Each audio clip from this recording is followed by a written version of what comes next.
Bom, boa noite a todos, mais uma vez. Muitos eu abracei lá na porta. Ouvem bem aí em cima? Tranquilo? Quem eu não abracei na porta na entrada, posso abraçar na porta na saída. Estou disponível. É uma satisfação estar com vocês. É algum tempo que eu não venho a Manaus. Recordo que a última vez que estive aqui, fiz uma palestra na frente do Teatro Amazonas, ali no meio da praça. Foi uma experiência ímpar, muito interessante. E espero hoje poder compartilhar com vocês. Essa é uma palestra inédita, foi criada para fazermos aqui hoje, para conversarmos nessa primeira palestra do ano, a respeito de talvez um assunto, não sei se algum de vocês ainda não assistiu nenhuma palestra de filosofia no método de Nova Acrópole, que é uma filosofia bem prática, né, vivencial, filosofia como arte de viver, e talvez esse tema de hoje seja o mais importante, é o que está por trás de tudo, que é vida interior. Não adianta memorizar recomendações se dentro de você não existe alguma coisa que mastiga, que digere, que entende e assimila essas informações. Se é uma mera, digamos assim, decoreba, entre aspas, isso não vai gerar, não vai surtir grande efeito. Existe uma expressão que a primeira vez que eu ouvi eu achei meio sem sentido. Hoje eu acho que essa expressão faz todo sentido. Estamos tendo problemas com o microfone, parece. Dá para trocar? Vou testar. Alô, alô, desculpem. Mas enfim, a expressão é o seguinte: quanto mais dentro, mais fora. Isso faz sentido para vocês? Quanto mais vida interior, mais eficácia na vida exterior. Se você está consigo mesmo, vai estar presente de corpo e alma em todas as situações da vida. E tem a garantia, como diz lá a tradição bíblica, que tudo mais será dado por acréscimo. Então talvez esse seja o elemento mais importante, que os seres humanos não sejam ocos, que eles tenham um diálogo interno, que estejam consigo mesmos, que estejam com as suas próprias consciências, que se estiverem na presença de suas próprias consciências, serão éticos, serão honestos, serão íntegros. Se são vazios, dependem de alguém para vigiar. E ninguém vai ser tão bem vigiado assim. É uma imposição, uma coerção. Se você não é vigiado pela sua própria consciência, esquece.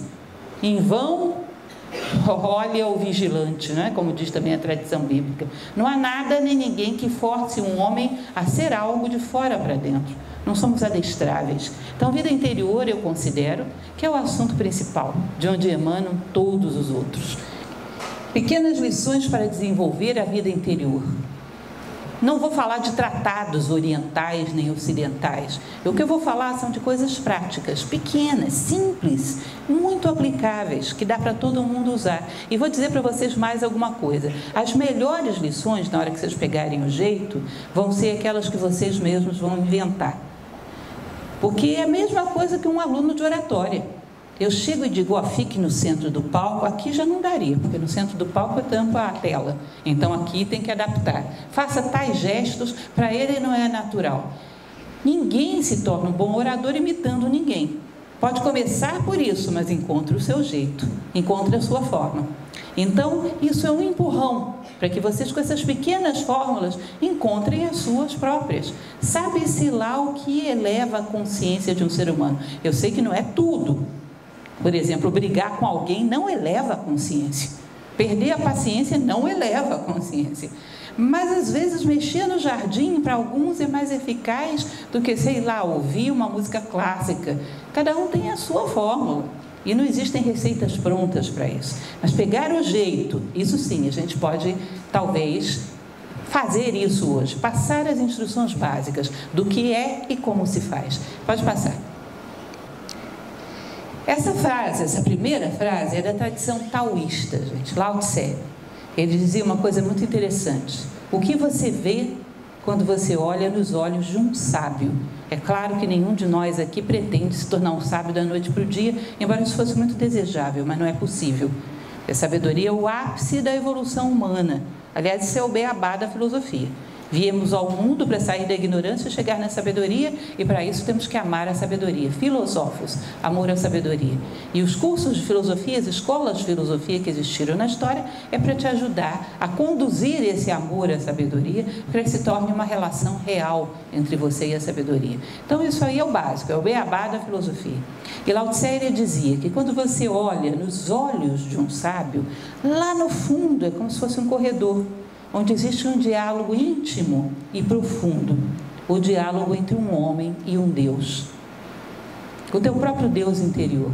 Nos olhos de um sábio, você olha e tem uma passagem profunda, e lá dentro tem um mistério se processando agora. Tem um diálogo entre um homem e um Deus. Algo divino que reside dentro do homem, está sendo ouvido, está sendo visto, está sendo consultado. Não existe coisa mais complicada do que uma pessoa que você olha para ela, não está nem te ouvindo. Ela está na película, na superfície dos olhos. Ela está virada para fora. E ela vive fugindo de si mesma. É o tipo da pessoa, por exemplo, que é muito complicado você explicar para ela como é que você organiza o tempo. Porque ela sabe que se sobrar tempo, ela vai ter que encontrar com ela mesma e ela não quer. Muitas das pessoas que eu ensino a organizar tempo não organizam porque têm medo de sobrar tempo e terem que encontrar consigo mesmas, porque têm medo, esse encontro é dolorido, então passam a vida fora fugindo de si próprias, ficam na superfície, viradas para fora. É muito complicado você me dizer que uma sociedade conformada por pessoas superficiais vai se tornar ética, só se for por medo, só se forem adestradas, ou por desejo, por recompensas. Isso não é uma coisa que se mantenha, que se sustente. Você quer transformar o mundo, transforme os homens em homens, coloque os homens na companhia de si mesmos. Guardem bem isso. Você quer transformar o mundo, coloque os homens na companhia de si mesmos, senão não vai dar, não tem fórmulas mágicas, não tem outro jeito. Bom, essa outra frase que há pessoas que atribuem a Platão, há pessoas que atribuem à tradição oriental chinesa, enfim, tem versões dessa frase. De qualquer forma, ela é muito interessante.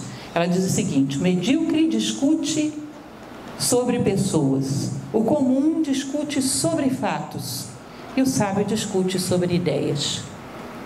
Lá em Brasília existe um parque. Eu vi que vocês aqui estão ganhando da gente de 10-0 em parques. Hoje mesmo fui a um lindo. Se você fizer a experiência de andar num parque onde várias pessoas estão sentadas, fazendo piquenique, conversando entre si, já fiz essa experiência, adoro fazer experiências desse tipo, maluquice de filósofo. Fico observando o que as pessoas estão falando. Aposto todas as minhas figurinhas com vocês, como a maioria vai estar falando de alguém. Ih, fulano, você já viu que coisa, mas olha, eu avisei para ela. Não, mas você viu o que ciclano fez? A maioria estão falando de pessoas. Eu costumo brincar e dizer que a pessoa mais necessária do mundo é o ausente, porque se todo mundo estiver presente, de quem que as pessoas vão falar? Tem que ter alguém que não foi, porque senão o assunto acaba rápido. O ausente é extremamente necessário. Então, a maioria das pessoas falando de pessoas, outras falando de coisas, e uma minoria, vocês encontram muito, falem aqui, muito secretamente entre nós, pessoas falando a respeito do sentido da vida, da beleza, da honestidade, da dignidade, da bondade humana. É comum vocês verem pessoas falando sobre isso? Esse interesse requintado por coisas eternas é próprio do sábio. Bom, o filósofo se inclina para a sabedoria, deveria pelo menos passar por aí de vez em quando. Esse momento que você vai passar por aí é o teu momento de vida interior, onde você vai puxar a tua consciência para cima. Não é nada do outro mundo, dá para fazer. Algumas técnicas muito simples, que no passado eram comuns, todo mundo conhecia, fizeram parte de muitas culturas do passado. Bom, mas para discutir sobre ideias, você tem que ter ideias. Senão vai falar de quê? Ah, eu acho tal coisa da bondade. O que você acha? E bondade? Eu não pensei sobre isso, não. Deixa eu ver se eu já li alguma coisa a respeito. Não fica complicado estabelecer um diálogo dessa forma. Então, primeiro você tem que ter as ideias para poder discutir sobre elas. Tem que dedicar algum tempo numa oficina interna. Essa oficina interna é a tua vida interior. É o que Platão chamava de divinos ócios, um diálogo consigo mesmo. Existe uma historinha que se alguém, só para ter uma confirmação. Quem de vocês já viu alguma coisa, alguma palestra de algum dos palestrantes de Nova Acrópole no YouTube? Bastante gente. Aqueles que não viram ainda, eu convido a conhecerem lá. Bem recentemente foi postado uma pequena degustação de uma palestra minha, que é uma das palestras que mais gosto, e tem dentro dessa palestra um dos exemplos que mais gosto. Aqueles que não conhecem vão ver lá, se chama O Roubo. Conta a história de um mosteiro zen, que nesse mosteiro muito antigo, os discípulos um dia foram falar com o mestre que o mosteiro estava desmoronando e precisava ser reformado. E o mestre resolveu aproveitar essa ocasião para submetê-los a um teste. Vou pegar esses garotos, vou submetê-los a uma prova. Aí os discípulos chegaram para o mestre e falaram: mestre, você já viu que o mosteiro é muito antigo, é secular, está caindo na nossa cabeça, a gente tem que reformar. Mas nós somos monges mendicantes, não temos nada. Como é que a gente vai reformar esse mosteiro? Aí o mestre engatou. Mestre é um bicho perigoso. Pelo menos nas histórias que a gente ouve falar com eles, eles estão sempre te submetendo a teste. Sempre. Não bobeie, que eles te testam. Então o mestre olhou para eles e falou: é verdade, né, discípulos? Realmente, mas a gente não tem dinheiro. Ah, tive uma ideia. Sabe o que vocês vão fazer? Vão na cidade mais próxima, um povoado que tem aqui perto, e roubem. O quê? Como assim, mestre? É isso mesmo, roubem, carreguem tudo que vocês puderem. Mas tem um detalhe: não deixem que ninguém veja vocês. Não deixem que ninguém veja vocês. Sabe por quê? É o renome desse mosteiro, que é secular. Vão falar mal da gente. Então roubem na condição de ninguém ver que vocês roubaram, ninguém flagrar. Eles ficaram naquele conflito existencial, que eu vou abreviar a história. Vamos, não vamos, vamos. Vamos, o mestre mandou, vamos lá. Aí o mestre levanta, entra no mosteiro e tinha um rapaz que estava lá, fazendo seus afazeres normalmente. Aí ele pergunta: mas fulano, o que você está fazendo aí? Ora, mestre, como que eu estou fazendo aqui? Eu estou obedecendo ao senhor, o senhor disse que era... eu estou fazendo exatamente o que o senhor mandou fazer. Não, peraí. Como assim você está fazendo o que eu mandei fazer? Os seus amigos todos foram para a cidade para roubar? É, mas o senhor não disse isso, não. O senhor disse que só era para roubar se ninguém estivesse nos vendo. E eu estou o tempo todo me vendo. Tem vida dentro de mim, algo que merece respeito, dignidade.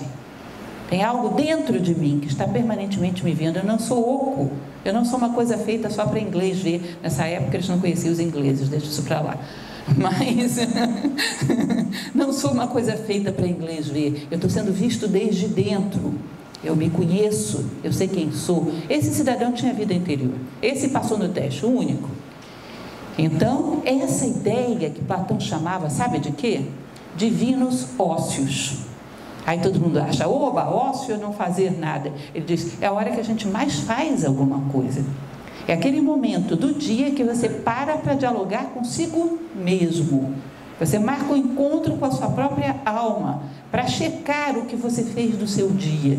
Meu sentido de vida era ir para lá, para aquela cortina vermelha. Hoje eu fui na direção dela? Não. Fiquei parado? Não. Dei um passo na direção contrária. O que foi que me atraiu na direção contrária do meu sentido de vida? Para amanhã eu me prevenir.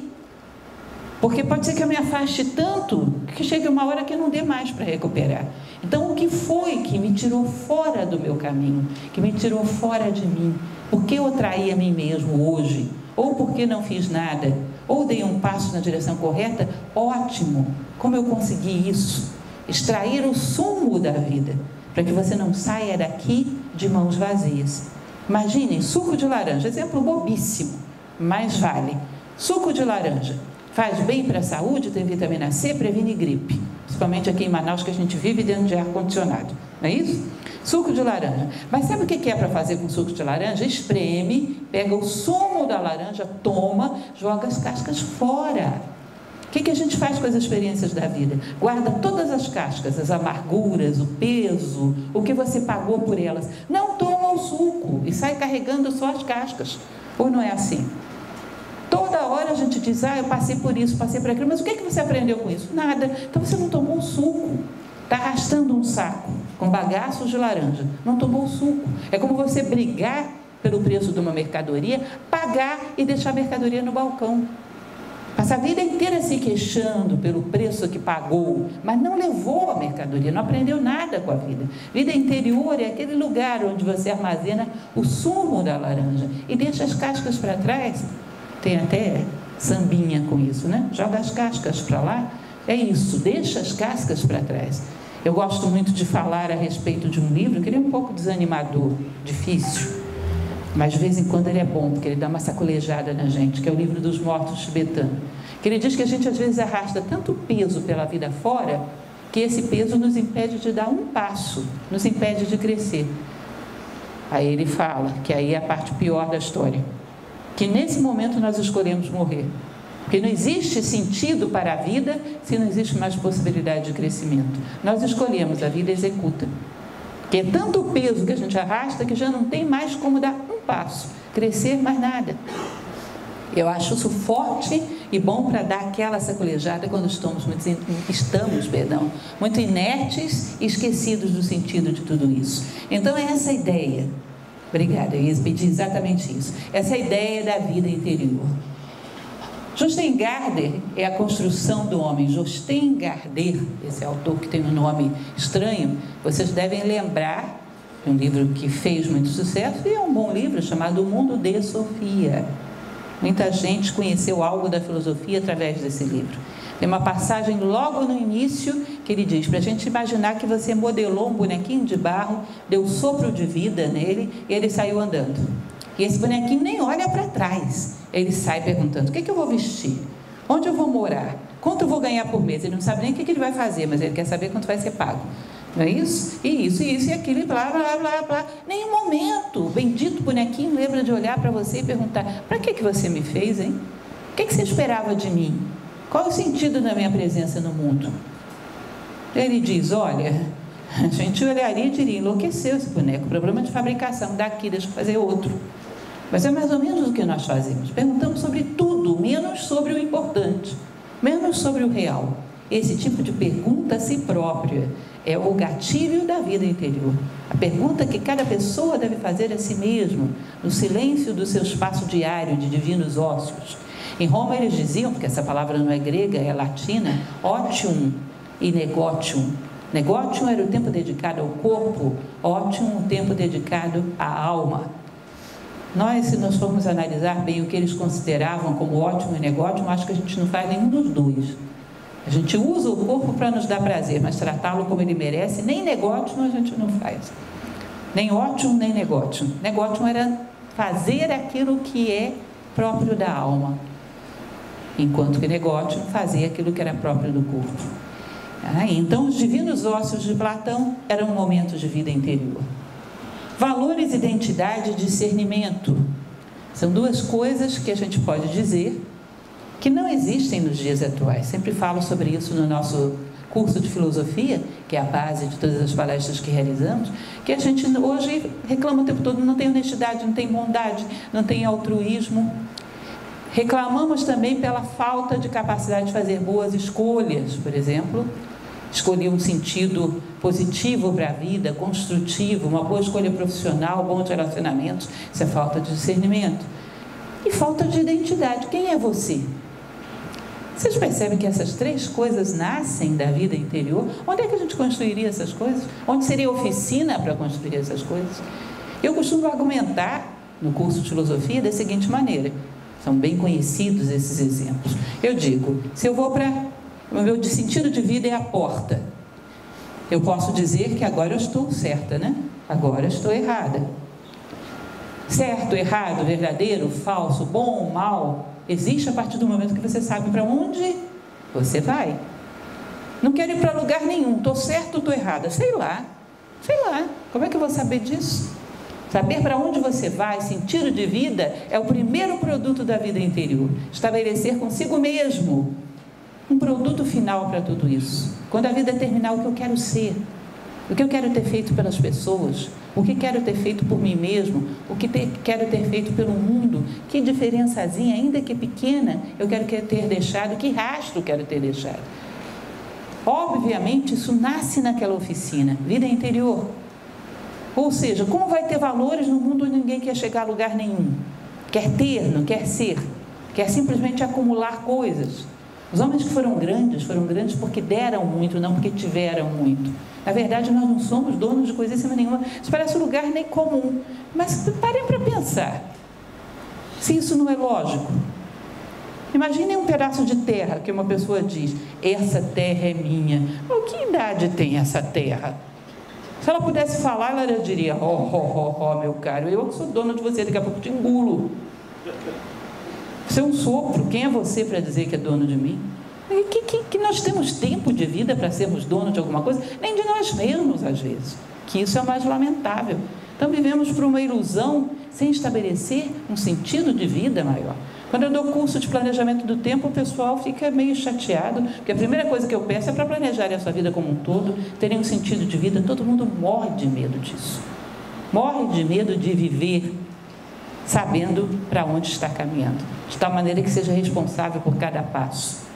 Então, discernimento, saber fazer escolhas, também é outra coisa que vai nascer da vida interior. Por quê? Já vimos que valores nascem da vida interior. Discernimento, saber fazer boas escolhas, depende do que você quer fazer com as coisas. Eu quero construir uma mesa, então serrote serve, madeirite serve, prego serve, guarda-chuva não serve, pé de pato não serve. Por quê? Porque não se constrói mesa com isso. Agora eu não quero construir nada. O que serve e o que não serve? Como é que se escolhe as coisas boas da vida se você não quer fazer nada, não quer construir a si próprio? Percebe que não vai dar? O tempo todo, esse momento na cabeça de vocês é um grande mercado de ideias que vocês estão escolhendo. Escolhendo com base em quê? O que vocês querem construir? Para saber quais são as ideias boas, apropriadas, úteis e o que é conversa fiada. Como vão ter critério? Olha que não é tão simples. Não é tão simples. Vou contar uma coisa para vocês que vocês não espalhem. Só vocês e o pessoal do YouTube que vai saber. Vou completar esse ano agora 30 anos de Nova Acrópole. Já passaram muitos alunos, muitas turmas pela minha mão, muitas palestras. Muitas vezes as pessoas já chegaram para mim e disseram, você viu tal filme, leu tal livro, é tão bom. Pessoas muito bem intencionadas, pessoas muito boas. Mas quando você ia ler, você percebia que o tal do livro, o tal do filme, às vezes era um autor da moda que fazia um jogo de ideias que não levava a lugar nenhum. E às vezes as pessoas se impressionam por meia dúzia de palavras bonitas. Por quê? Por falta dessa habilidade de comparar as coisas com algo. Para saber o que é livro da moda e o que tem alguma profundidade ou tem algum valor. Seja livro, seja filme, seja lá o que for, como avalia as ofertas que a vida te dá?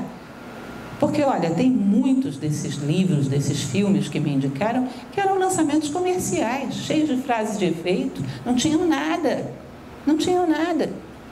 Eu vejo, às vezes, pessoas com uma boa formação, digamos, intelectual, cultural, ficam sem critérios para discernir. Comparar com o quê? Com o quê? Como vou saber? E, logicamente, também sem identidade. De onde vem a identidade? Será que ela tem a ver com a vida interior também? Quem é você? Ixi, que pergunta complicada. Quem é você? Deixa eu fazer o que eu sempre faço no curso de filosofia, que fica mais divertido. Coloco Platão na máquina do tempo, trago ele para cá, 2.400 anos. Platão entra aqui, calmamente. Pum, pum, pum, chega aqui. Pega o microfone, que ele não vai saber o que significa isso, né? Mas pega, de qualquer forma. Pergunta para vocês, quem é você? O que vocês vão responder para Platão? Diz aí para mim. Moro na rua tal, tenho tal profissão. Ele vai dizer, bom, isso é o seu endereço, o seu CEP, o que você faz, isso não é você. Aí você tira do bolso identidade, CPF, e-mail, dá tudo isso para o Platão. De você, esse monte de papelzinho, se você perder isso, como é que você fica? E aí? Como é que a gente satisfaz o Platão? O que ele está esperando ouvir de você? Vocês sabem o quê? Qual é teu sentido de vida? Eu sou uma pessoa cujo sentido de vida é ser um pouco mais justo, ser um pouco menos egoísta, ser um pouco mais altruísta. Ah, você é uma pessoa que quer ir para lá? Entendi. A Lúcia é uma pessoa que quer ir para lá. Se ele me encontrar vindo para cá, ele vai dizer, isso você está fora de você. Eu estou fora de mim nesse momento, não sou eu, estou me traindo. Então ele sabe, se alguém disser que me viu roubando, ele vai dizer, não era a Lúcia, ou ela estava fora de si. Porque a Lúcia é uma pessoa que quer ser honesta. O seu sentido de vida te define. E onde é que se fabrica sentido de vida? Já falamos, vida interior. Então todos esses elementos são vitais, gente. O que é mais importante que isso? Me digam. O que é mais importante que isso? São os elementos vitais, as referências, as coordenadas para viver. Tem uma oficina onde se constrói isso, vida interior. Homem superficial é definido, essas coisas são definidas pela sociedade, parâmetros definidos pela sociedade. Que muitas vezes vem de um coletivo que a gente não sabe nem a quem serve, nem a quê. E certamente não gostaríamos se soubéssemos a que tudo isso serve. Então percebam que são elementos fundamentais. Se a gente estivesse num momento histórico onde a educação fosse formação, não só informação, essas coisas seriam trabalhadas necessariamente em alguns passos. Isso era um acréscimo muito importante da filosofia em sociedades tradicionais. A construção, a formação, o encontro das coordenadas fundamentais da vida. Vocês veem às vezes em jornal, aliás sempre em jornal, alguém oferecendo um emprego. Precisa-se de pessoa com experiência, sei lá, em computadores, em construção civil. Aí contrata o cidadão com experiência de ter trabalhado naquilo, mas não se preocupa em saber se é uma pessoa honesta, uma pessoa íntegra. Quando ele vira as costas, é roubado. Não era mais fácil pegar alguém que fosse honesto e íntegro e não tivesse experiência e ele ensinava? Ou você vai botar alguém para fazer um cursinho de 6 meses de integridade, de honestidade? Se tivesse era bom, né? Mas não dá. Isso é uma coisa que brota de dentro para fora. E nós só nos preocupamos com aquilo que vem de fora para dentro. Não funciona, as coisas não funcionam assim. Já imaginaram alguém pedindo uma pessoa assim? Precisa-se de um funcionário honesto e íntegro, não precisa saber nada, o resto eu ensino.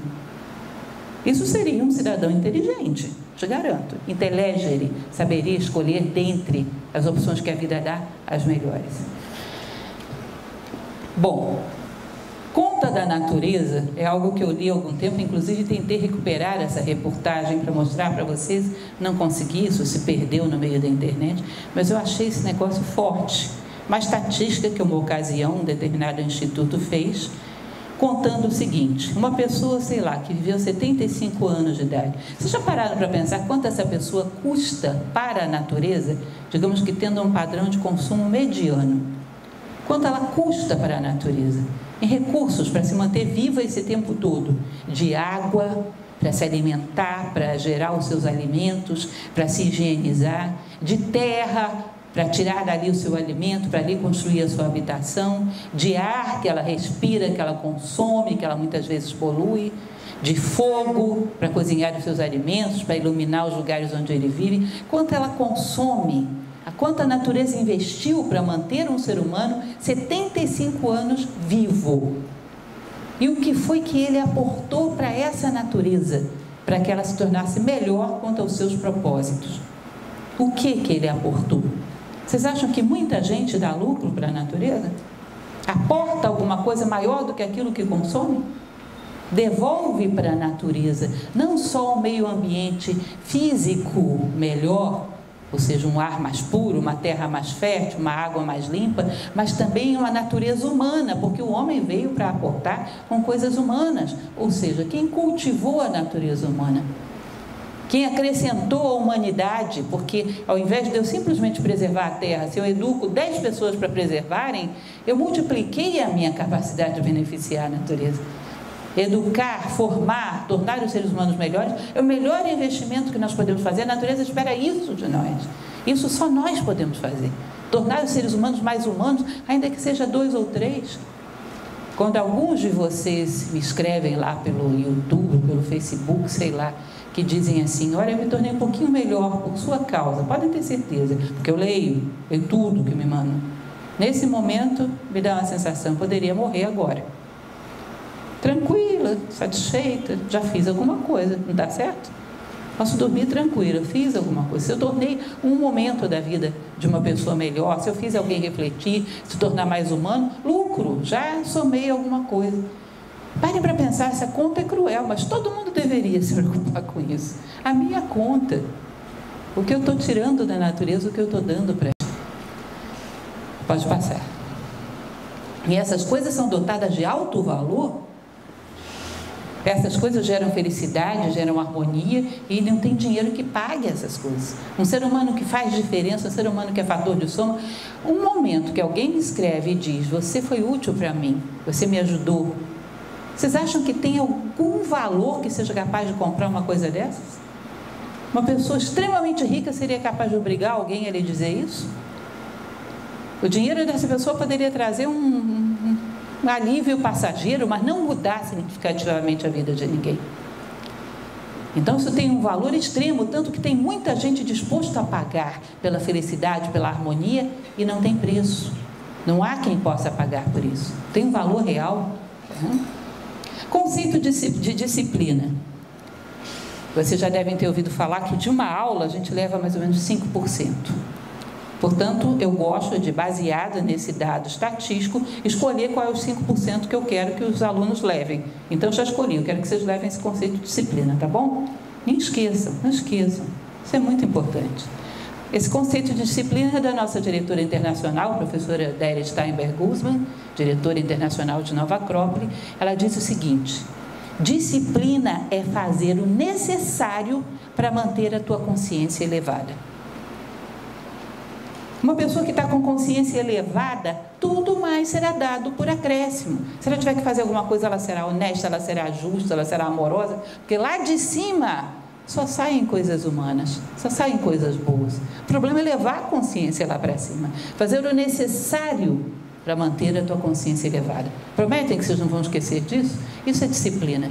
Eu preciso mexer na terra do meu jardim, ler uma página desse texto, eu preciso abraçar uma pessoa que eu amo e dizer para ela que eu a amo, eu preciso ouvir essa canção. Isso é tão ou mais importante, para falar a verdade, mais importante do que qualquer outra coisa na vida. É mais importante do que pagar a conta, do que ir no supermercado. É mais importante. É melhor pagar um dia de multa na conta do que passar um dia sem fazer essas coisas, porque é um dia que você não vai agir de forma humana. É vida que você deixou escapar para o meio dos dedos. É um dia menos na sua vida. Não vale. Não tem quem pague isso. Nós não vivemos tanto assim.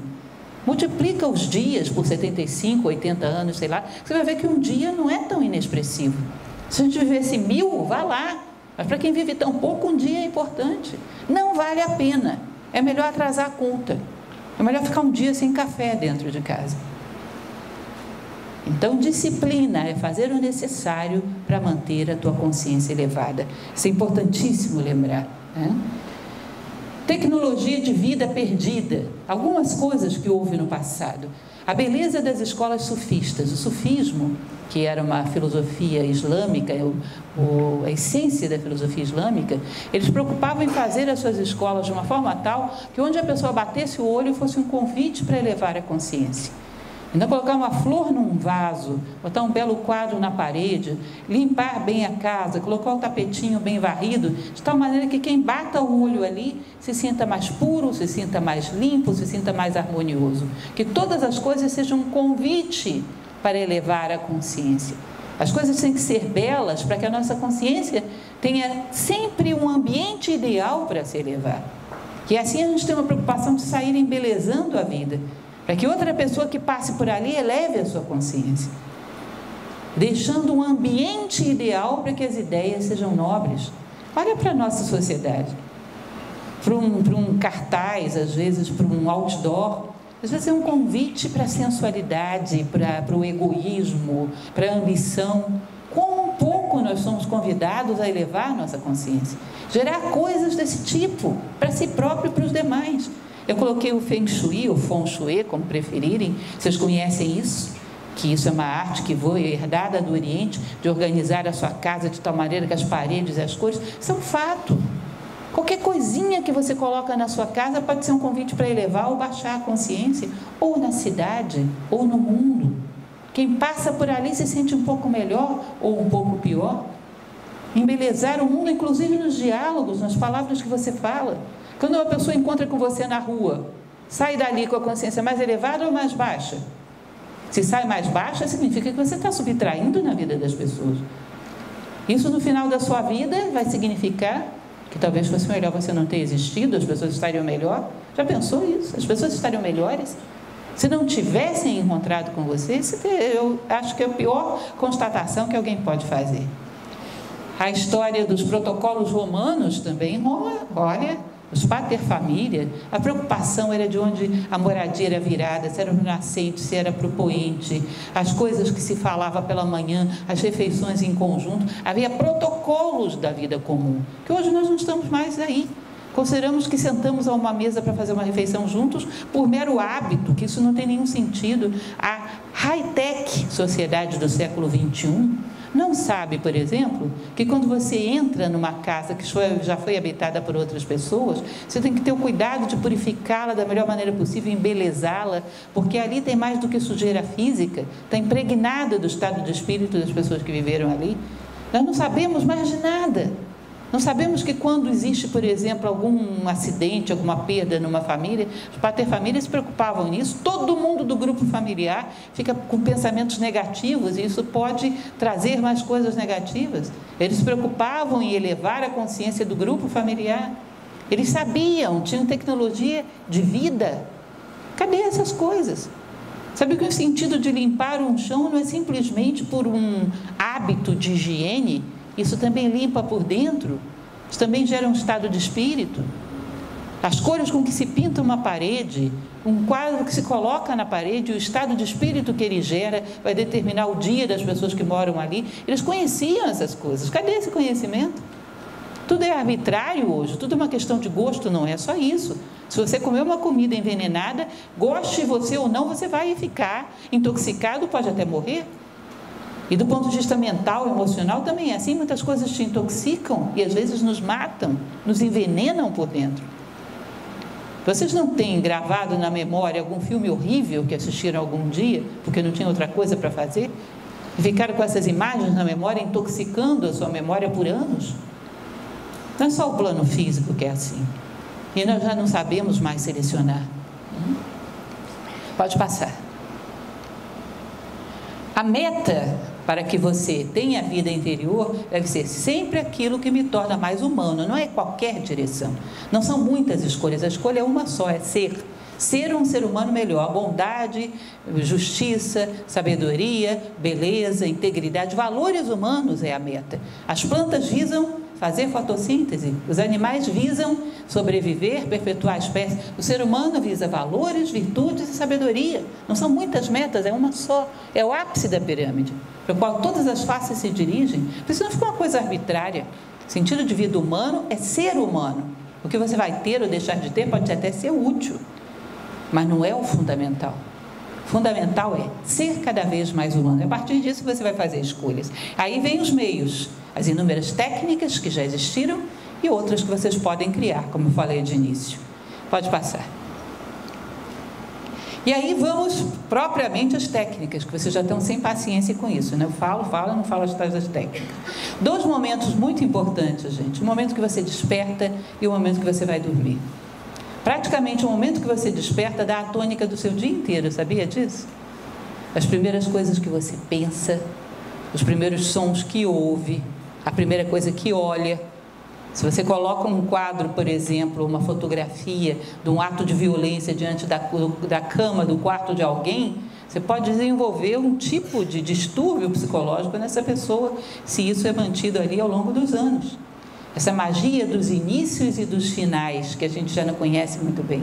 Isso é extremamente importante. Você não faz ideia de como faz diferença se você pega aquele texto, que é uma frase, é um parágrafo, é uma oração, uma coisa pequenininha.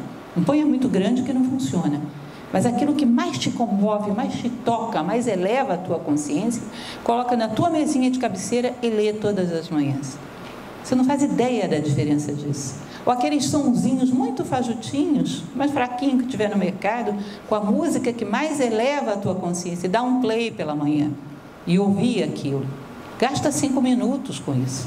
Vocês não fazem ideia de como isso reverte o estado de espírito, como isso faz com que você levante, como se diz por aí, de pé direito.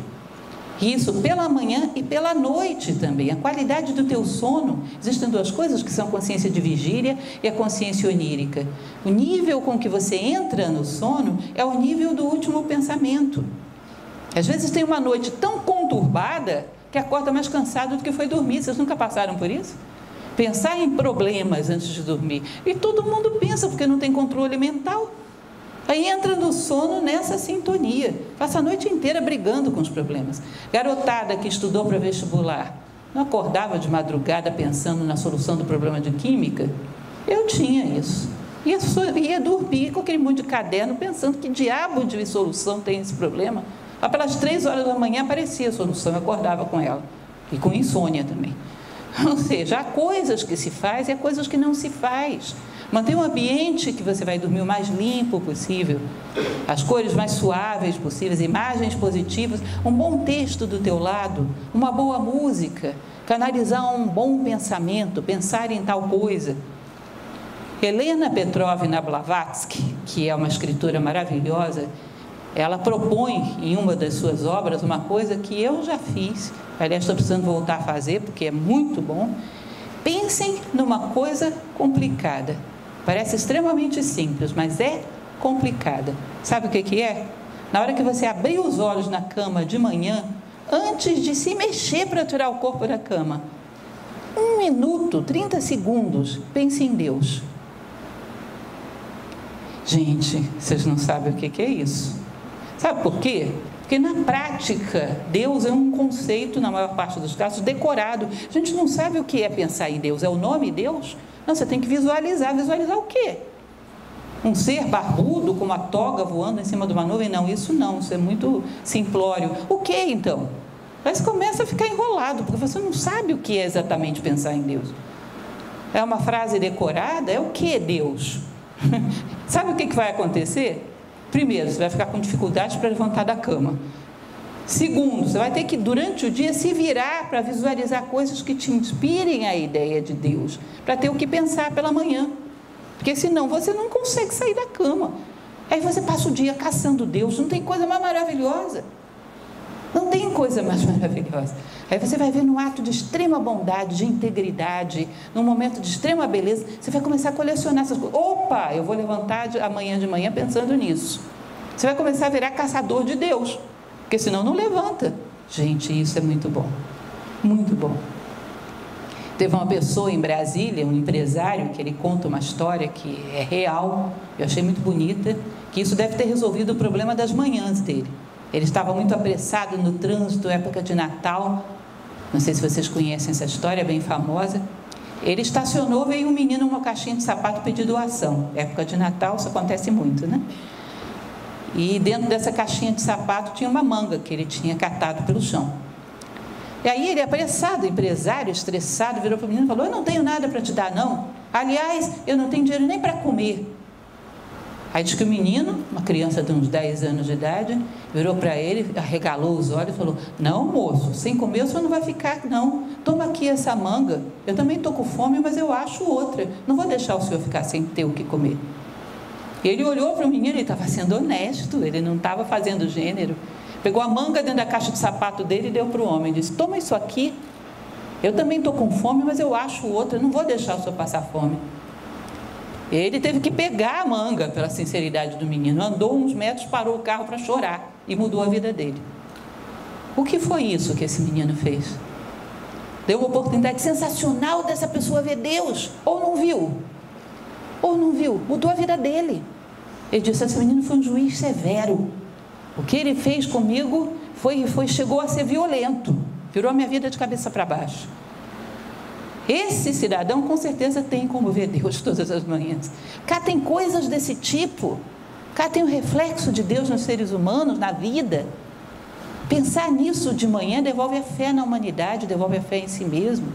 Então isso te tira da cama com uma qualidade de dia, de tempo, de consciência, que vocês não fazem ideia. Para baixar uma consciência que subiu até esse ponto, olha, precisa muitas interferências muito pesadas, porque ela já começa num nível muito elevado, começa vendo o mundo por um ângulo muito elevado.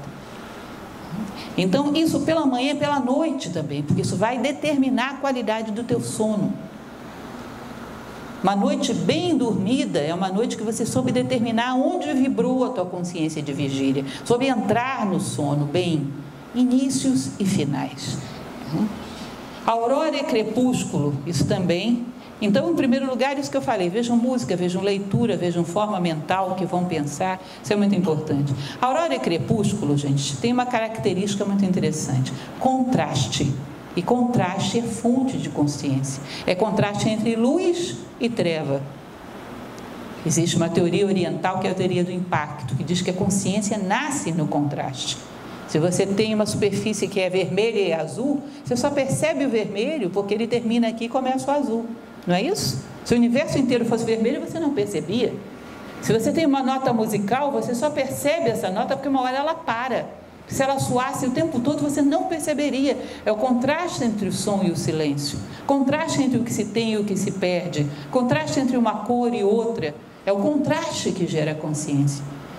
Então vocês vão ver que vários povos no passado falavam que o momento do contraste entre a luz e a sombra é um momento extremamente belo, e a junção de belezas tem um poder, desculpem a palavra meio gasta, mas é real, um poder meio mágico na consciência humana. Uma coisa bela já é poderosa. Se você pega um pôr do sol e junta a música que você mais gosta e lê um parágrafo do texto que mais te comove, olha, é fulminante. Duas ou mais belezas juntas, concomitantes, elas turbinam a consciência. Faz isso aqui, porque a consciência humana é muito sensível à beleza. A gente veio de um mundo onde a beleza imperava, ela se reconhece. Se junta duas ou três belezas concomitantes, por isso é maravilhoso você parar, por exemplo, para fazer um diário, uma reflexão quando nasce ou quando se põe o sol. É o momento perfeito, porque é um momento já por si só muito belo. Junta mais duas ou três coisas belas aí, acabou, fica muito fácil. Marca o encontro com a sua alma nesse momento. Fazer um diário para você refletir e compilar ali as coisas importantes do dia, as batalhas que você venceu, as batalhas que perdeu, as que não travou, as que você se esquivou, sem julgamento de valor, simplesmente relatando e montando uma estratégia para o dia seguinte. Esse momento é muito convidativo. A menina que está apaixonada, chama o namorado para vir na casa dela, coloca a música que ele gosta, faz a comida que ele gosta, cria um clima. Você está chamando a sua alma para um encontro, cria um clima. Chama coisas belas, ela se reconhece aí, fica muito fácil. Outra coisa muito importante, encontro do Dikri.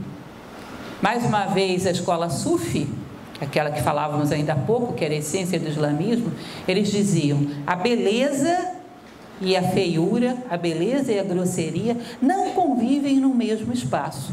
Então, quando você quer controlar a sua mente, para não ficar pensando em coisas agressivas, que machucam a si mesmo, não ficar com pensamentos circulares, coloca alguma coisa muito bela, só você sabe o que é, pode ser uma imagem, pode ser uma frase, um poema, alguma coisa, um trecho de uma melodia, e fica repetindo isso mentalmente, o dia inteiro. Orai e vigiai incessantemente, diz a tradição cristã. É isso? Dá um play nisso mentalmente e deixa isso rodando como pano de fundo. Você percebe que, imagine que a coisa que você gosta seja a imagem de São Francisco de Assis, digamos, pegando um exemplo cristão. Dificilmente você vai colocar na tua mente São Francisco de Assis do lado de uma crítica grosseira contra alguém. Você vai ter vergonha. Não, eu não posso ter um pensamento desse na frente do São Francisco. Não dá. Como você não pode tirá-lo, o pensamento grosseiro que vai ter que pular fora. Você se envergonha de fazer certas coisas na presença dele. A presença dele simbolicamente está representando a presença do teu eu divino, de você mesmo. Ele está ali simbolicamente representando algo de sagrado que existe dentro de nós. O Dikri era, você não comunica para ninguém, pega aquilo que é o mais sagrado para você, dá o play, deixa isso rodando mentalmente. Percebam. Vocês têm que aprender como é que funciona a mente de vocês. Você passa pela rua, ali no centro, está tocando uma música horrorosa. Isso é um mero exemplo hipotético, não estou querendo dizer que isso aconteça. Parou no sinaleiro e está tocando uma música horrorosa. Nunca aconteceu com você, de uma hora depois você percebeu que na tua mente ainda está rodando aquela música? A música é um aparelho de som, a mente é um aparelho de som muito moderno. Você dá o play, aquilo fica repetindo às vezes vários dias. Você tem que observar, ver o que está tocando na sua mente, tirar isso e colocar o que você quer. Diante de tal melodia, minha mente se eleva, vou dar o play, vou deixar ela rodando. Às vezes uma melodia que tem uma letra inspiradora, às vezes só a melodia já me eleva. Percebam que a música tem um efeito fantástico, tem certas melodias que parece que tem algo de divino pairando em cima delas. Então elas em si já geram um clima mental. Saiba dar o play na sua mente. E de vez em quando sair de estação, vai lá, sintoniza de novo.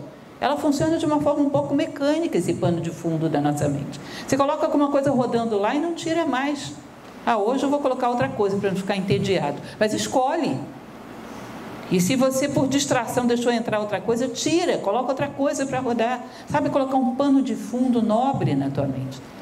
Música é vibração. Ela gera uma tendência a você se sintonizar com essa vibração, elevada ou grosseira. Pode ser uma música que tenha letra, pode ser meramente uma melodia orquestral, seja como você quiser. Coloque um pano de fundo. Coloque, quando você tiver com a tendência a pensamentos mais negativos, coloque uma frase, uma imagem, uma pessoa que você respeita e admira demais, passando dentro do seu plano mental. A pessoa que você admira, ela passa varrendo tudo, limpando tudo. Pela pureza dela, ela impõe que as coisas sujas se retirem. Saibam evocar isso. É interessante, é uma faxina. Aquilo passa, limpa tudo. Vai voltar de novo. Passa de novo. Disciplina é fazer o necessário para manter a tua consciência elevada. Saiba programar a sua mente para que crie um cenário perfeito para coisas nobres. Facilita demais a vida. Demais. Aquela noite que deu insônia, se você não controlar, vai pensar besteira a noite inteira. Você pode passar uma noite sem dormir, sem ter um pensamento negativo. Coloque essas coisas rodando, só coisas positivas. Dá para fazer. É um mecanismo, eu falo mecanismo porque tem uma certa mecanicidade mesmo, dá para fazer. Pode passar. Pensamento nobre e comprometedor 3 vezes ao dia, isso também é uma dicasinha muito boa. Associe algum hábito seu. Café da manhã, jantar, almoço. Eu não coloco um alimento na minha boca se eu não repetir 3 vezes uma máxima mentalmente, rapidamente, só para você. Devo ser menos egoísta, devo me comprometer mais com a humanidade, eu amo a bondade, a justiça, a fraternidade, alguma coisa que você sinta que nesse momento é mais importante para você. Uma dica, comprometedor, porque o compromisso nos puxa. Cá entre nós, gente, mais uma vez, segredinhos de Manaus. No fundo das contas, o grande mistério humano é aquilo que você ama e a intensidade com que ama. Percebam uma coisa, a dualidade do amor não é o ódio. O ódio se opõe à paixão. A dualidade do amor é o egoísmo. Se você quer deixar de ser egoísta, comprometa-se em amar mais e melhor coisas nobres, justas e boas. Comprometa-se de tal maneira que a tua consciência te cobre, é uma dívida. Mentalmente, 3 vezes por dia eu vou repetir isso. Eu me comprometo a ser menos egoísta, eu me comprometo a ser mais paciente. Veja aí o que é mais urgente para você agora. O compromisso é como se fosse uma corda que a gente se agarra nele e vai subindo. Ele não nos deixa cair. Por isso que eu acho tão mórbido a nossa sociedade ter tanto medo do compromisso, porque é uma das ferramentas de resgate do ser humano. É uma dádiva. Comprometa-se com coisas nobres, não conta para ninguém, só você. Aproveita 3 momentos marcantes do dia e cria uma máxima dessa, para reforçar os teus vínculos. Isso ajuda muito. Aprender a gostar e a rejeitar. Platão dizia que isso é formação de caráter. Aprender a gostar do bom e rejeitar o mal. Aprenda a ter nojo de formas mentais de inveja, de crítica vulgar, de procura de defeitos em tudo e em todos, inclusive nos fatos da vida. Aprenda a ter rejeição disso, considerar vulgar. Sabe aquela música que você ouve tocando na rua que rejeita automaticamente porque acha vulgar? Aprenda a ter nojo, asco desse tipo de forma mental. Considerar como uma coisa que te polui, que te profana. Considere que certas coisas você é digno demais para merecer isso. Quando essas coisas passarem pela sua cabeça, eca, isso não é meu. Isso é uma questão de treinar o gosto, tomar isso como uma coisa que te fere, de tal maneira que sinta até uma certa dor. É bom, a dor ajuda a criar consciência. Passou um negócio desse para a minha cabeça, eu sinto uma certa dor, isso me machuca, isso é pontiagudo, eu não mereço isso, eu mereço respeito. Respeito vem de respícere, saber ver. olhar para si mesmo 2 vezes e considerar, você saber, eu sou humano, eu não mereço isso. Se eu não me respeito, olha, eu não respeitaria ninguém, nem ninguém me respeitará. A vida interior é a fonte do respeito. Rechaço a inveja, cobiça, preguiça, intriga, ver essas coisas e automaticamente rejeitá-las. Isso também é um condicionamento, isso é a programação, o software que você vai lentamente instalando na sua mente, para que ele te ajude a ser mais humano. A mente é uma máquina, é uma programação. No fundo, o ser humano, uma das coisas mais brilhantes que ele usa, ele não criou, ele copiou. Não se inventou ainda nada tão high-tech quanto a mente humana. E há que saber programá-la. Há formas de programá-la. Pode passar. Ser digno da condição humana, considerar como um privilégio. De vez em quando lembrar disso, eu sou humano. Isso não é qualquer coisa. É um esforço fenomenal da natureza para criar um ser com tantas possibilidades. Amor, generosidade, fraternidade, grandeza de alma. Porque isso é uma coisa fantástica. Eu tenho que ser digno dessa dádiva que me foi dada. De vez em quando lembrar que a natureza espera de você isso, que é muito. Ela te deu uma possibilidade fantástica. Aprender a admirar, a amar a condição humana.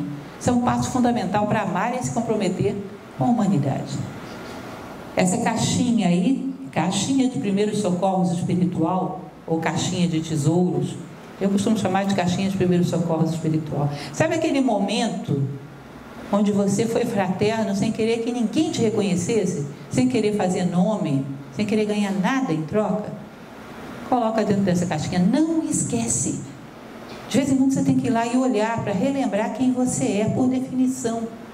Aquele momento que eu fui generoso sem querer ganhar nada, simplesmente porque senti dor, senti o sofrimento e a dor do outro vibrando dentro do meu coração, foi autêntico. Eu não fiz para inglês ver. Esse momento é precioso, anota para você não esquecer. Quando a vida quiser te dizer que você não é isso, vai lá ler tudo de novo, olha. Guarda as joias da tua vida dentro dessa caixinha. Khalil Gibran, quando ele fala sobre as habitações no livro Profeta, ele diz, por que trancas tanto a tua casa? O que tens de valor lá dentro? Tens a bondade, a generosidade, a grandeza de alma? Se não tens nada disso, não tens nada de valor, para que trancas tua casa? Nós temos que colocar essas joias bem guardadas, de preferência escritas, para a gente não esquecer. Nós temos que lembrar quem somos. De vez em quando você volta lá para você não duvidar. Eu sou desse tamanho, não vou deixar ninguém me rebaixar. Não vou fazer descontos, não vou regatear. Eu sou desse tamanho, não posso esquecer quem eu sou. Isso é a sua caixinha de primeiros socorros, física mesmo. Física. Você quer fazer um diário? Faz um diário. É bom também. Não perca as joias da tua vida. Os momentos onde você foi legitimamente humano. Porque isso vai te fazer não duvidar. Quem já esteve lá em cima vai voltar sempre. Vai relembrar desse voo. E vai voltar a levantar voo. Pode voltar, já estive lá um dia. Bons filmes e livros seguidos de reflexão. Isso também é importante. Sei que hoje a leitura já não é mais tão buscada, já não é um hábito tão comum, mas é muito importante que a gente saiba selecionar. Nesse sentido, eu sou até um pouco radical. Eu não digo leia mais, eu digo leia melhor. Porque dependendo do que você lê, é melhor que não leia. Porque a mente polui, como falávamos ainda há pouco, tanto quanto o corpo. O alimento intoxicado é melhor o jejum. Então vá atrás de livros que sejam inspiradores, que sejam da tradição da humanidade, que sejam realmente enriquecedores. Às vezes poucos. Às vezes não é uma questão de quantidade, é uma questão de qualidade. Confúcio perguntaram para ele, se você vivesse mais 50 anos, o que você faria? Ele disse, eu leria mais 50 vezes o I Ching. Ou I King. Ele não pegaria os 10 mais da revista Veja. Saiba que às vezes coisas poluídas, grosseiras, vulgares, agressivas, confusas, poluem. Não é uma questão de ler muito, é uma questão de ler as coisas certas, coisas realmente inspiradoras que elevem a tua consciência, que possam ser permanentes convites à elevação. Bons filmes, também cuidado. Não está passando nada, eu vou assistir o que tem. Não assista. É uma poluição mental que depois fica muito tempo para limpar. Cheio de bons vídeos por aí, que hoje se encontra para tudo quanto é lugar. Pegue uma lista de clássicos. E, sobretudo, se você assistir uma coisa boa, coisas boas não são só entretenimento. Trave um diálogo. Se você não tem com quem dialogar, dialogue consigo mesmo, a respeito das ideias que aquele filme passou. Eu realmente acredito nelas? O que eles me disseram? É só aquilo que está aparente? O que está em off? Essas coisas fazem com que eu cresça em que sentido? No que isso pode me ajudar a ser um ser humano melhor? Extraia o sumo da laranja, não saia só arrastando cascas. Adquira o hábito de analisar as coisas que passam pela sua vida. Às vezes me dá vontade de ficar na porta do cinema perguntando para as pessoas: você pensou em tal coisa? Você refletiu sobre tal outra? Porque às vezes tem filmes muito raros, mas excepcionais. E as pessoas saem e não pensam nada. Isso me dá dor no coração. Os Miseráveis, quem assistiu o musical? Gente, o que é aquilo? Aquilo valeria a pena eu ter montado um plantão na porta do cinema, para fazer umas perguntas fundamentais para as pessoas, distribuir um questionário. Pensa nisso, pensa naquilo outro. Como pode não refletir sobre um filme daquele? Tem reflexões ali capazes de mudar a vida da gente. Não deixe que as coisas simplesmente passem. O homem não vive daquilo que come. O homem vive daquilo que assimila. Isso foi o nosso fundador, o professor Jorge Ângelo Braga, que dizia: daquilo que você come, muita coisa é jogada fora. Aquilo que o corpo assimila, isso que te dá vida. As coisas que passam por você, se você não assimila, não fica nada, não te dá vida em plano nenhum. Adquira o hábito de refletir. Se você tem com quem dialogar, essa pessoa com quem você dialoga é uma dádiva, é um verdadeiro amigo, não perca de vista. Se não tem, dialogue consigo mesmo, que aliás uma coisa não exclui a outra. Dialogue consigo mesmo, reflita sobre as coisas que passam por você. A história de Hanuman, para terminar, esse é o nosso último slide, é uma história muito bela de um clássico muito antigo. Considerem que para a Índia, esse livro, que é o Ramayana, está para o povo hindu como estaria um livro sagrado, por exemplo, uma Bíblia para o cristão, ou uma Torá para o judeu. É um livro sagrado. E é uma história muito simbólica. Não vou contar a história, que é enorme, é um grande poema, mas num determinado momento havia um animal, que era esse Hanuman, um macaco, que servia a um ser divino da tradição indiana, que era Rama. Serviu a ele durante toda a sua jornada no mundo. Num determinado momento, Rama foi voltar para os céus, porque ele era, na verdade, o Deus Vishnu.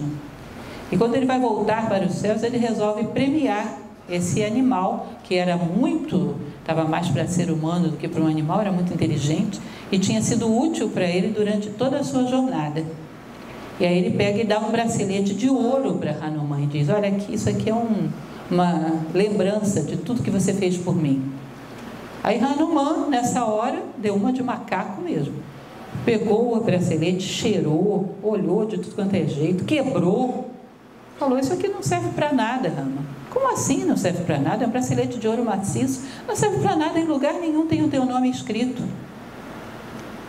Aí um dos generais de Rama, que estavam ao lado dele, vira para Hanuman e diz: você está ficando louco, macaco?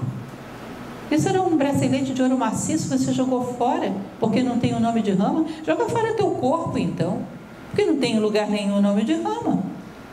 Aí Hanuman, o macaco, com as suas garras, rasga o seu peito, abre o peito e mostra que dentro do peito dele, em cada osso, em cada músculo, em cada vértebra, tinha escrito Rama, Rama, Rama, Rama, Rama. Não havia uma única parte do corpo dele onde não estivesse escrito o nome de Deus, gravado dentro dele, em cada pedaço do seu corpo. Isso foi um negócio tão forte que até hoje eu me emociono quando eu conto. Quando eu li esse livro a primeira vez, eu falei: gente, quem dera um dia ser capaz de escrever em cada vértebra minha o nome de Deus.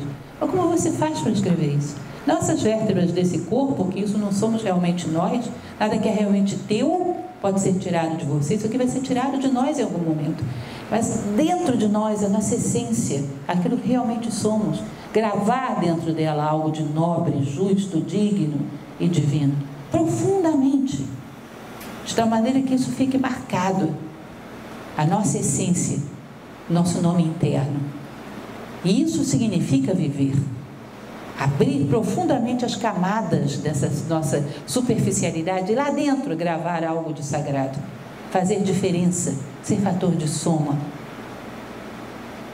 fazer com que a natureza seja recompensada pelo ato de nos ter trazido ao mundo. Isso é um trabalho, talvez o mais importante de todos. É a construção de si próprio, é vida interior. O que eu dei para vocês são pequenos conselhos, como eu falei, dá para vocês criarem outros, não só dá como devem, dá para fazer, dá para vocês descobrirem um jeito, olha, se eu colocar tal coisa na parede do meu quarto me inspira, se eu fizer tal coisa, dá e devem fazer. Tem milhões de possibilidades, mas é importante que vocês tomem isso como a tarefa fundamental da vida. Isso são apenas pequenas sugestões de coisas que eu pratico ou já pratiquei. É importante que vocês encontrem as suas próprias formas, copiem essas a princípio, depois vão encontrando o jeito de vocês, mas façam. Não esqueçam, aqui viemos aqui para sermos humanos, e a construção de nós mesmos se chama vida interior. Bom, isso é basicamente o que eu tinha para trazer para vocês, dentro do nosso tempo, que é um pouco limitado, né? E a gente pode abrir para perguntas.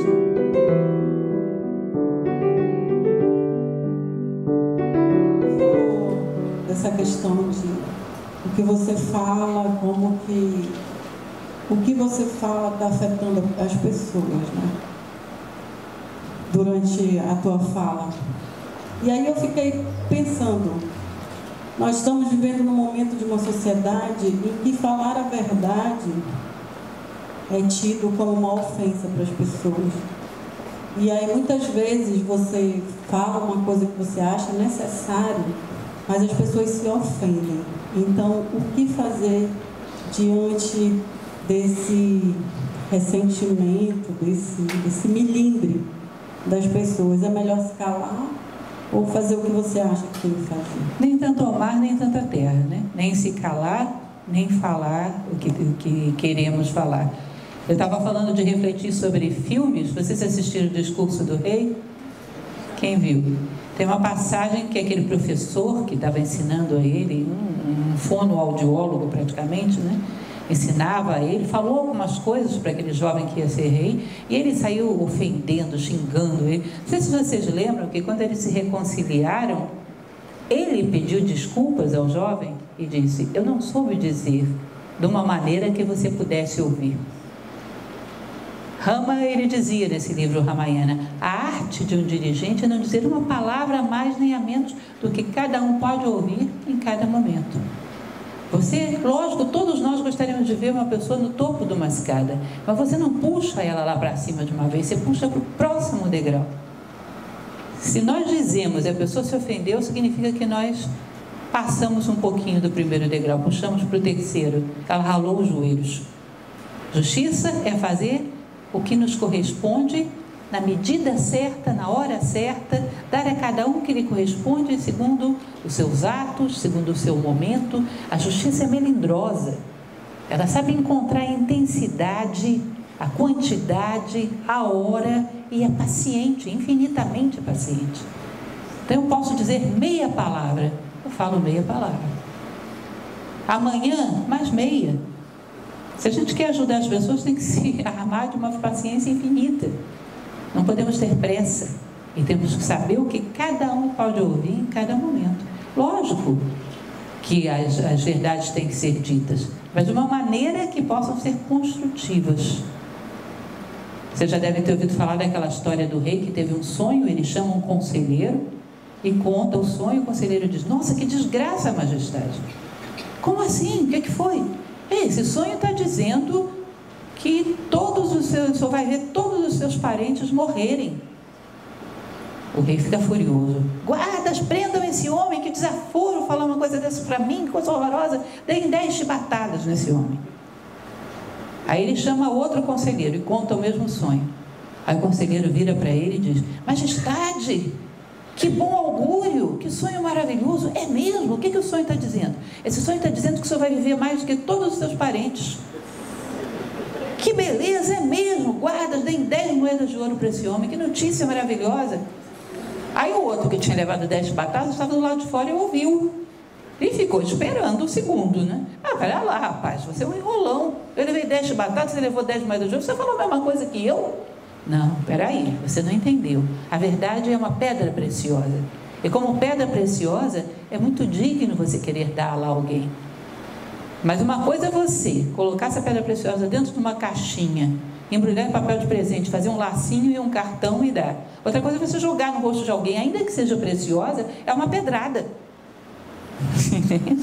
Ainda que seja preciosa, é uma pedrada. A verdade tem que ser dada, mas você tem que saber como dar, porque senão é agressivo. Ou seja, quem quer se comprometer com a humanidade tem que se dotar de muita paciência, muita diplomacia, muita justiça e saber entregar a verdade. Crescer para isso, para encontrar as melhores formas. A melhor coisa que podemos fazer para aqueles que amamos é crescer como seres humanos. A diplomacia, a paciência é uma das coisas que necessitamos conquistar. Mais alguma coisa, gente? Sim? A senhora pode falar algo mais sobre a palavra integridade? Sim, integridade, ela é muito parecida com a palavra individualidade. O íntegro, o indivíduo, é aquele que não se divide. O íntegro é aquele que, como eu falava para vocês, tem um sentido de vida que é chegar à cortina e num determinado momento caminho para o extintor de incêndio. Eu me dividi, a minha consciência queria ir para lá e o meu corpo foi para cá. Eu perdi a minha indivisibilidade, a minha integridade. No fundo, a pessoa que não é íntegra, ela está traindo a si própria.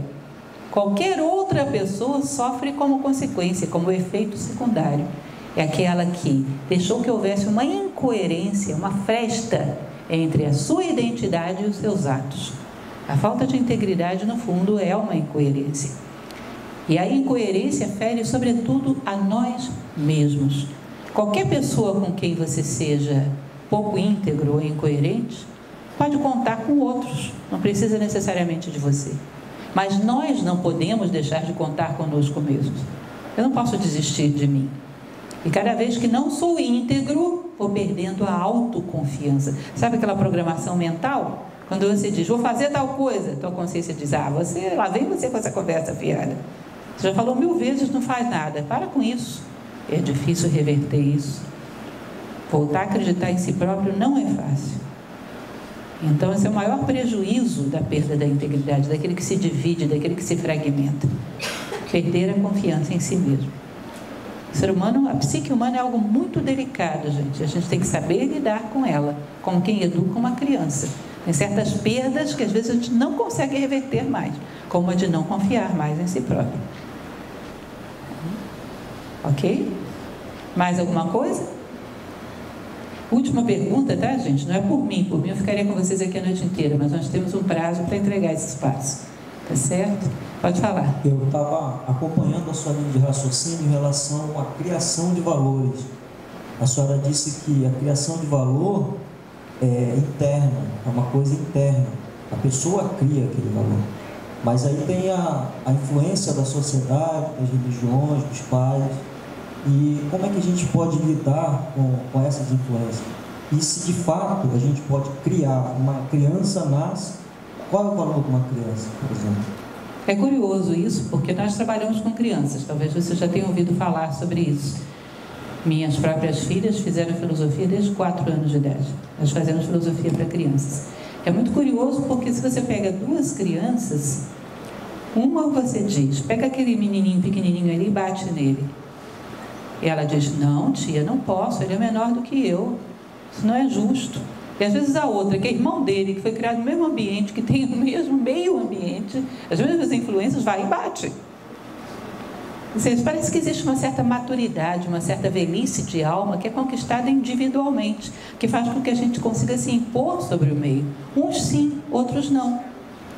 Porque tem certas pessoas que nascem em ambientes terríveis, e revertem, viram o jogo. Elas é que mudam o ambiente ao invés de o ambiente mudá-las. Não teve gente assim? Vocês pegam, sei lá, um Jordano Bruno na Idade Média, um Sócrates na Antiguidade. Eu gosto de falar de um brasileiro chamado Machado de Assis, que nasceu num morro, na favela, neto de escravos, órfão de pai e de mãe, e se tornou um dos maiores intelectuais da língua portuguesa. O meio não o modelou, ele modelou o meio, ele fez história. O homem pode ser produto de si mesmo e pode ser produtor do meio, depende do tanto de maturidade que ele tem. E essa maturidade é algo que a gente vai mudando dentro de nós. É uma responsabilidade nossa, nós viemos aqui para construir a nós mesmos. Entendam isso. A natureza não precisa que a gente construa naves espaciais, ela tem cometas aí voando para tudo quanto é lado. Ela não precisa que a gente construa naves que voam na velocidade da luz, ela já construiu a luz. Ela precisa que a gente construa homens, começando por nós mesmos. Isso ela não pode fazer por nós, porque existe o livre-arbítrio. E quanto mais maduro, quanto mais elaborada essa construção interna, mais o homem é produtor de si mesmo e pode mudar o mundo. Já não houve homens que fizeram isso? Se houve um, significa que essa possibilidade existe em nós. Se um homem foi capaz de mudar o seu meio, significa que todos nós podemos, porque pertencemos à mesma condição humana. Isso existe em potencial dentro de nós. Existe um clássico também indiano chamado Bhagavad Gita, onde houve um herói que venceu todos os seus inimigos que representavam simbolicamente os seus defeitos. Ele se chamava Arjuna. Lá pelas tantas eles dizem: sempre que te sentires abatido, desanimado com as adversidades, olha para o horizonte e vê Arjuna, montado sobre o seu cavalo de guerra, vitorioso sobre a montanha dos seus inimigos. Essa frase eu acho o máximo. Significa, se ele venceu, você também pode. Não esquece disso. Existe esse potencial dentro de você. Então nós não somos um quadro vazio. Nós vamos gravando coisas que nos impulsionam, a partir das quais vamos subindo como se fossem degraus de uma escada. E num determinado momento podemos virar o jogo. Ao invés de sermos produtos do meio, sermos produtores. Já houve quem pudesse. Então isso não pode ser negado. Isso está dentro da condição humana. E mesmo as crianças não são tão idênticas assim. Há que ensinar as crianças a irem se impondo sobre o meio. Bom, gente, não podemos mais fazer muitas perguntas, o nosso tempo realmente está esgotado. Lembro a vocês, aqueles que ainda não conhecem, a Escola de Filosofia Nova Acrópole aqui em Manaus está aberta, vocês têm pessoas para dar informações na porta. Não é a mesma coisa assistir uma palestra no YouTube e conhecer presencialmente um professor de filosofia. Quem tem a oportunidade de ter uma aula presencial, vocês já ouviram falar do que um homeopata faz? Você entra no consultório de um homeopata, eu estou com gripe e você está com gripe. Você vai sair com medicamento, eu vou sair com outro, porque você é um ser humano, eu sou outro. A presença de um ser humano modela os ensinamentos para aquilo que você necessita ouvir. Não é a mesma coisa que assistir YouTube. Eu adoro que vocês assistam YouTube, fico feliz da vida. Mas não é, se vocês têm a oportunidade de fazer o curso, tem uma oportunidade muito maior. Então, convido vocês a conhecerem a escola aqui em Manaus, é uma oportunidade maravilhosa. Claro, para estarem também no YouTube, porque isso tem ajudado a alcançar muitas pessoas e tem sido útil para muita gente. Basta entrar lá no YouTube e digitar Nova Acrópolis, vocês vão encontrar muita coisa. Se compartilham, ajudam a compartilhar o nosso trabalho, que é voluntário. Acho que somos voluntários. Fazemos isso da mesma maneira que recebemos, por generosidade, por vontade de compartilhar. E eu espero poder contar com vocês para isso também. Muito obrigada e boa noite.